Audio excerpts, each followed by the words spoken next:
할렐루야. 2021년 8월 10일 화요일 아침 기도회를 시작하겠습니다.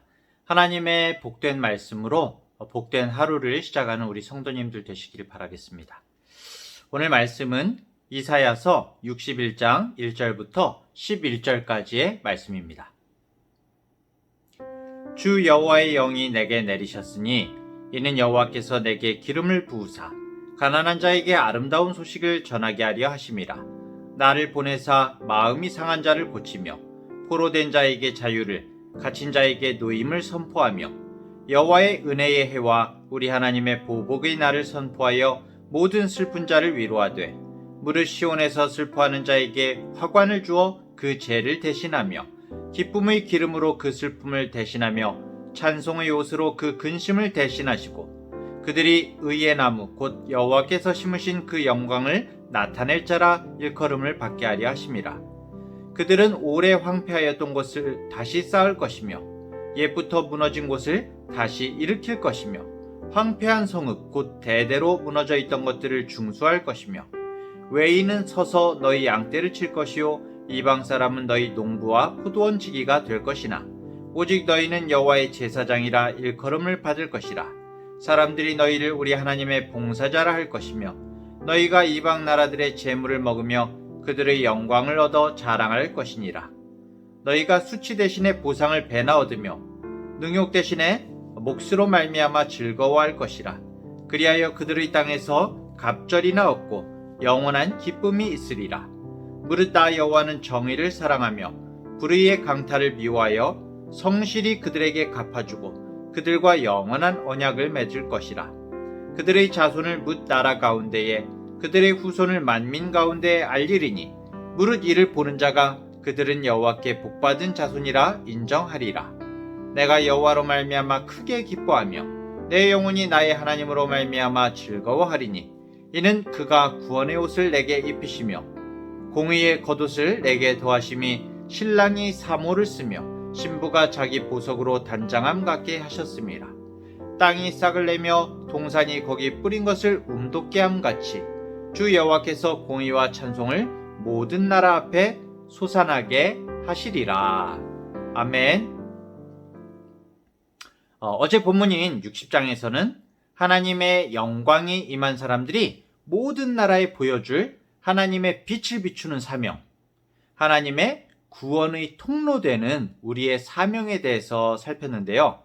드디어 오늘 본문 61장은 메시아, 우리 예수님께서 가져올 아름답고 영광스러운 사역과 또 그로 인해서 우리 하나님의 백성이 누릴 풍성한 삶에 대해서 예언하고 있는 말씀입니다.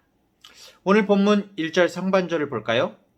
주 여호와의 영이 내게 내리셨으니 이는 여호와께서 내게 기름을 부으사 가난한 자에게 아름다운 소식을 전하게 하려 하심이라.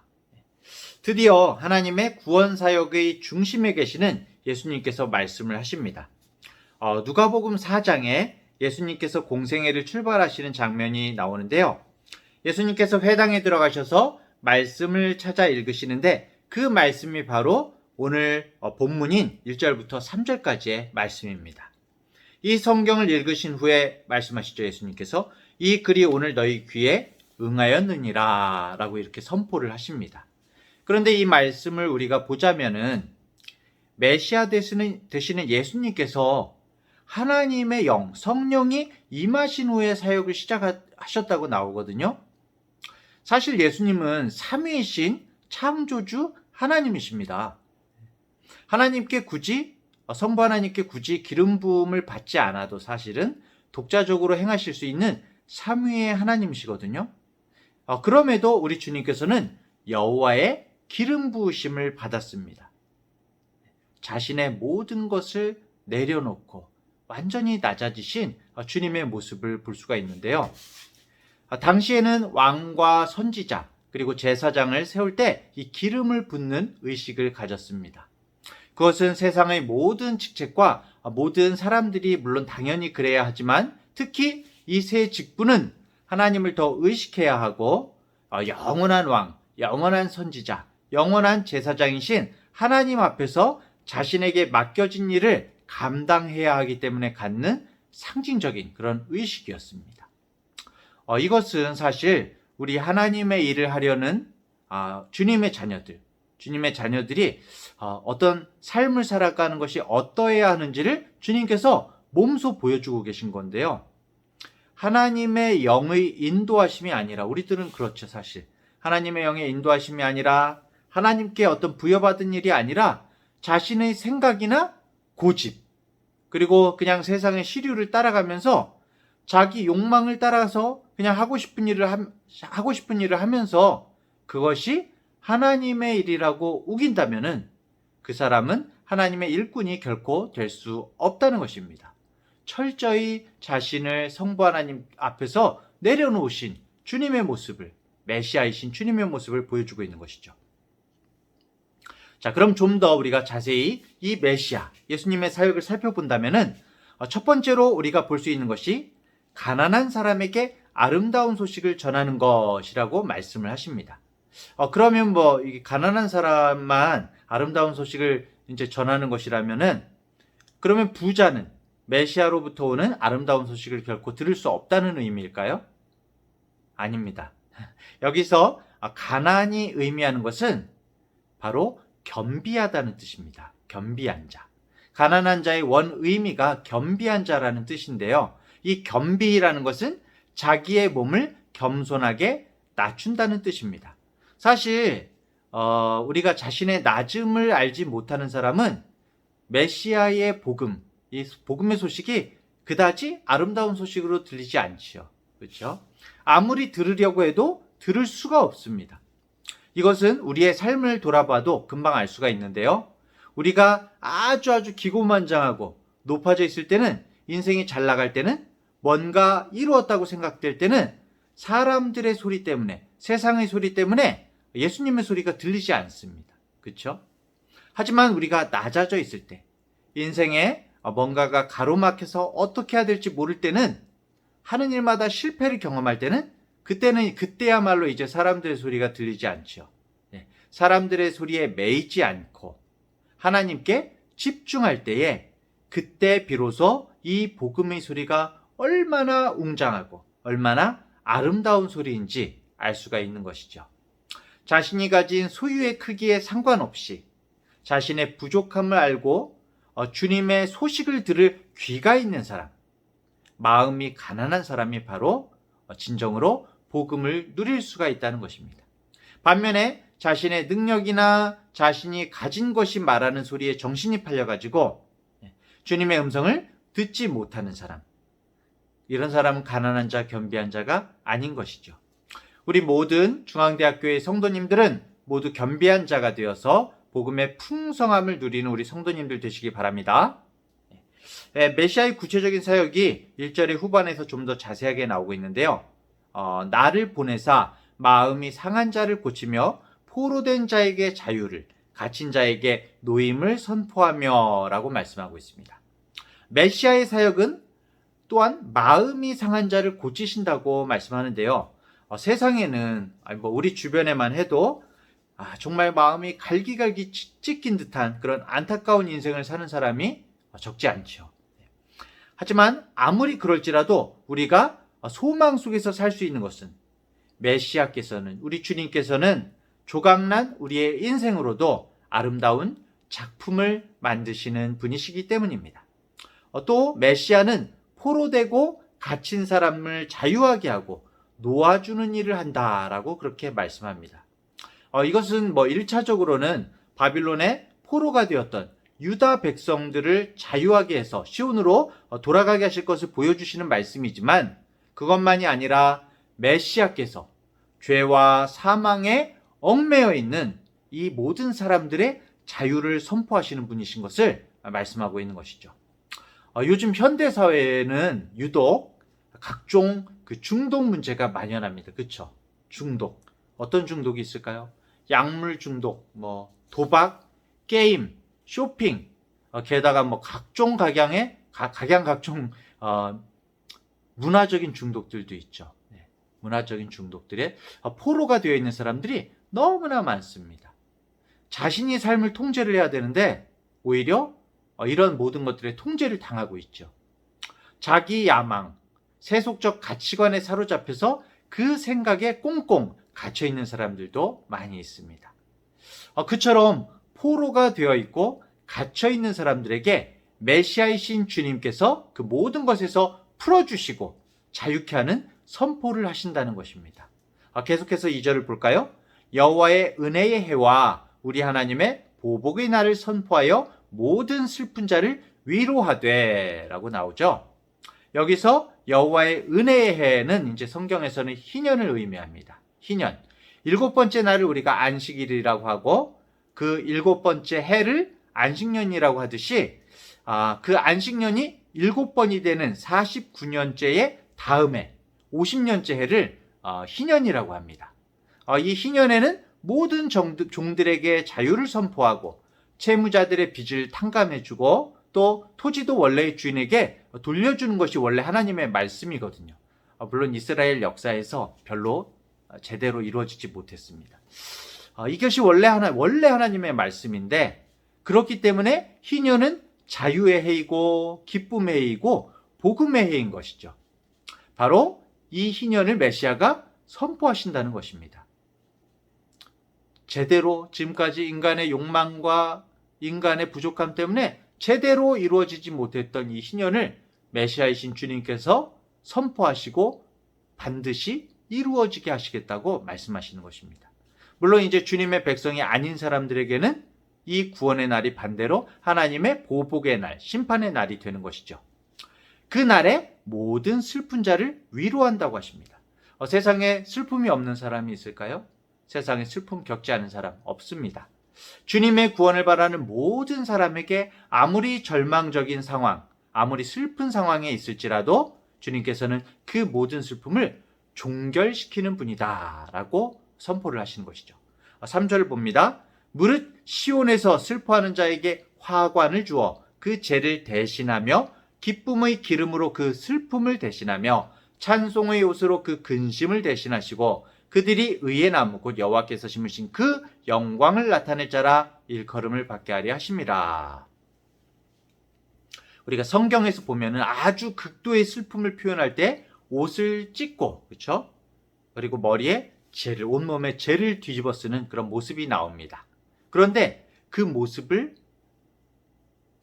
대신해서 화관이 뭘까요? 꽃으로 만든 관이죠. 그 화관을 주어서 슬퍼하는 자에게 그 죄를 대신하게 하시겠다. 메시아가 바로 이런 분이라는 겁니다. 주님께서는 이런 분이시라는 겁니다. 슬픔이 더 이상 슬픔이 되지 못하고 슬픔이 끝난다는 거죠. 근심이 더 이상 힘을 쓰지 못하게 하시는 분. 모든 것을 종결시키는 종결자, 정리하시는 분이라는 겁니다. 이러한 메시아 사역을 통해서 오래 황폐하였던 곳을 다시 쌓을 것이고 옛부터 무너진 곳을 다시 일으킬 것이며 황폐한 성읍, 대대로 무너져 있던 것들이 다시 세워질 것이다 라고 말씀을 합니다.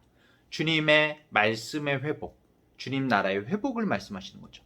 1차적으로는 유다 백성들이 예루살렘을 회복하게 되는 것을 뜻하지만은 결국에 황폐화된 우리 인간의 삶, 인생, 다시는 회복될 수 없을 것 같은 삶도 우리 주님께서는 메시아 대신 그리스도 주님께서는 새롭게 하시는 분이라는 거죠. 이것을 정말 강하게 말씀하고 있습니다. 9절에 보면은 그들의 자손을 문 나라 가운데 그들의 후손을 만민 가운데 알리리니 무릇 이를 보는 자가 그들은 여호와께 복받은 자손이라 인정하리라. 복받은 자손. 하나님의 택하신 백성은 모든 사람이 하나님께 복을 받은 자들로 인정할 수밖에 없도록 하시겠다고 하십니다. 야, 이게 무슨 말씀일까요?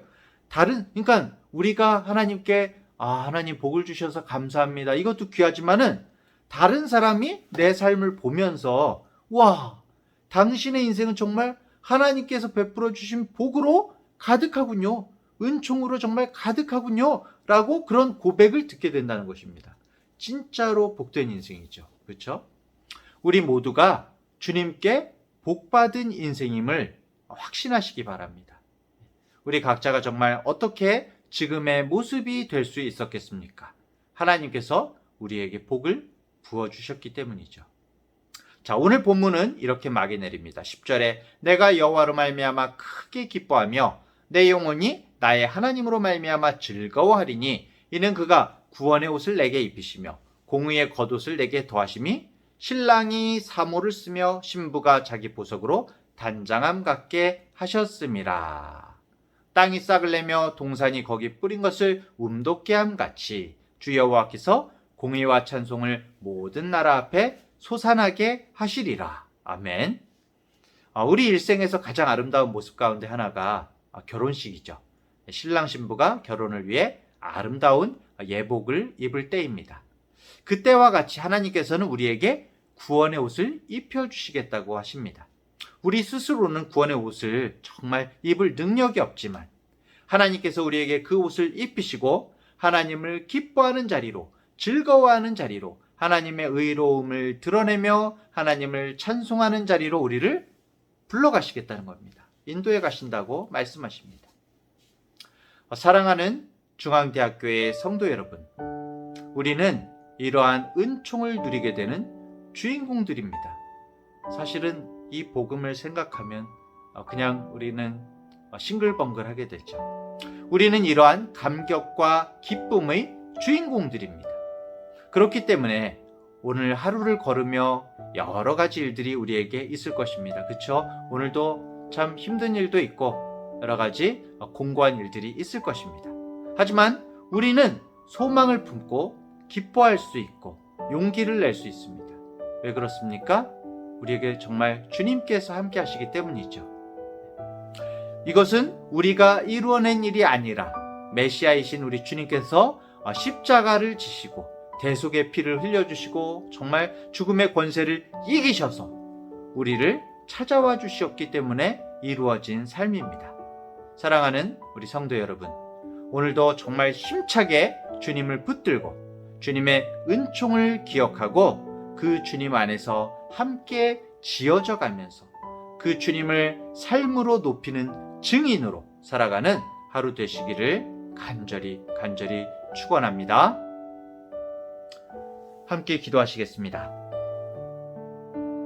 하나님 아버지, 참으로 부족하고 연약한 우리에게 구원의 옷을 입히시고 공의의 겉옷을 더해주시기 위해 독생자 예수님이 이 땅에서 흘리신 대속의 보혈을 생각할 때마다 감사와 찬송을 올려드립니다. 메시아이신 주님이 우리를 찾아와 만나주시지 않았다면 우리의 삶이 과연 어떻게 되어 있을 것인지, 정말 모두 다 상한 마음을 안고 평생 원망과 좌절, 절망 속에서 살 수밖에 없었을 것이고, 정말 이 세속적인 가치관과 영원하지 못한 것에 포로가 되어서 그것이 전부인 줄 알고 그것을 향해 달려가는 그런 비참한 인생이었을 것입니다. 우리의 삶을 존귀하게 만들어주신 주님과 날마다 함께 있기를 원합니다. 성령 하나님께서 그토록 아름답게 치장시켜 주신 신랑 신부로서 주님 안에서 기쁨과 감사가 넘치는 삶을 살아갈 수 있도록 붙들어 주시옵소서. 하나님의 임재하심, 그 빛을 드러내는, 비춰내는 여호와의 제사장, 하나님의 봉사자로 살아갈 수 있도록 힘주시고 능력 허락하여 주시옵소서. 감사를 드립니다. 구원자이신 예수 그리스도의 이름으로 기도합니다. 아멘.